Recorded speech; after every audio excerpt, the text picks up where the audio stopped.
So this is an attempt at me modeling a head. Normally I would sculpt one because that's my comfort zone. I would go into ZBrush and I would sculpt and get angry at myself and then sculpt some more.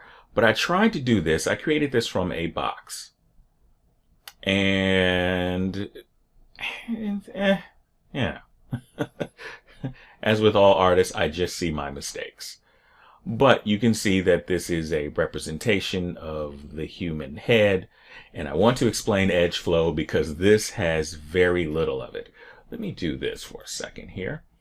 And just to show a contrast, let's go with Shift A, and we will go with, of course, our cube. This is pretty small too. I didn't notice that. Well, if I go into edit mode and I subdivide this, subdivide. Now you can kind of see where this is going. So this is my loop cut tool. If I wanted to go in and you mess with the loop cut tool for, if you see, it's giving me all of these loops. Now, in an ideal world, all the models that you make will just make it easier for you to cut the loops and adjust things is essentially what it comes down to. So if I wanted to make a cut right there, I can cut right there, and this is great. So now I can move and I can start adjusting things, and I can move this out or whatever, right? So move this way, and I can make adjustments as I go along. That's the Edgeflow. So with the loop cut tool, it's giving me, it is allowing me to flow through the middle of my normals essentially, but it's just, it has it makes it a lot easier to texture. It makes it a lot easier to model from my standpoint. So I'm going to go back into object mode. Now let's take a look at my let's take a look at my head here. Let's get rid of this cube. So we see what good is. Now we're going to see what not so great is. You can just go over here and delete things, in case I didn't say that like 5 times. Oh, you got to select it first.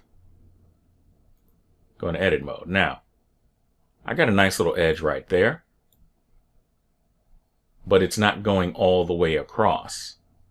And if I wanted to make a cut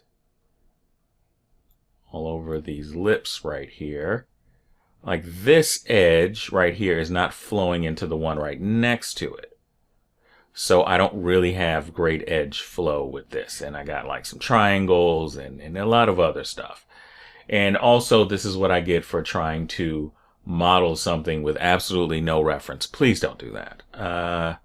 Sometimes it's fun to play around, but that really does lead to frustration.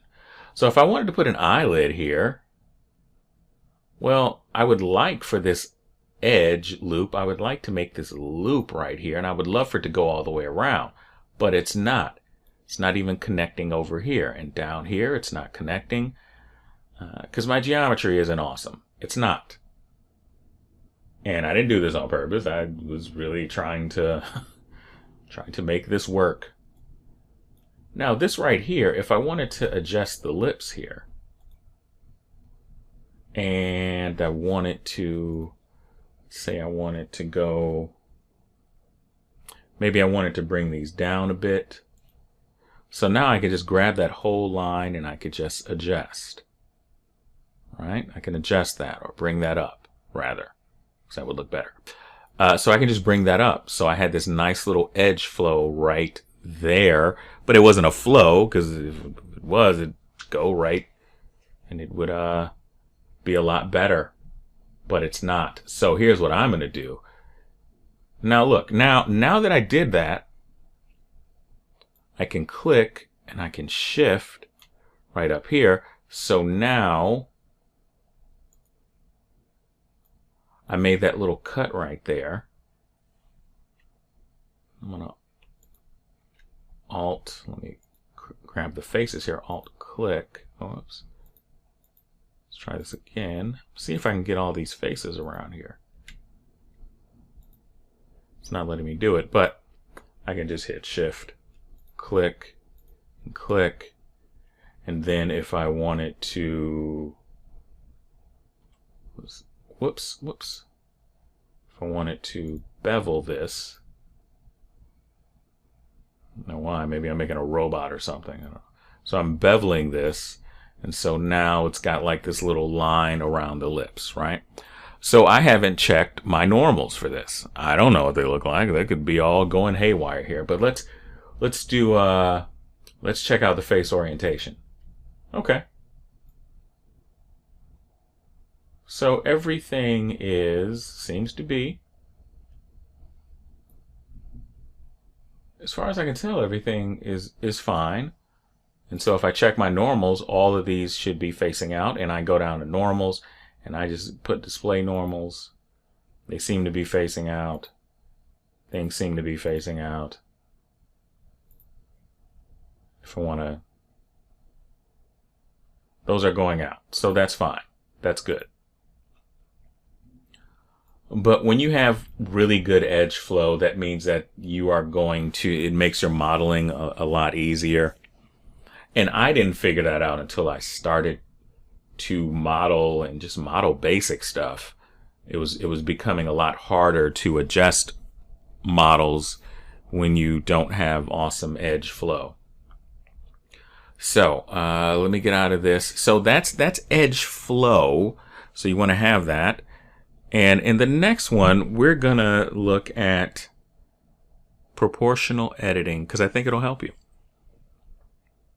See you in the next video.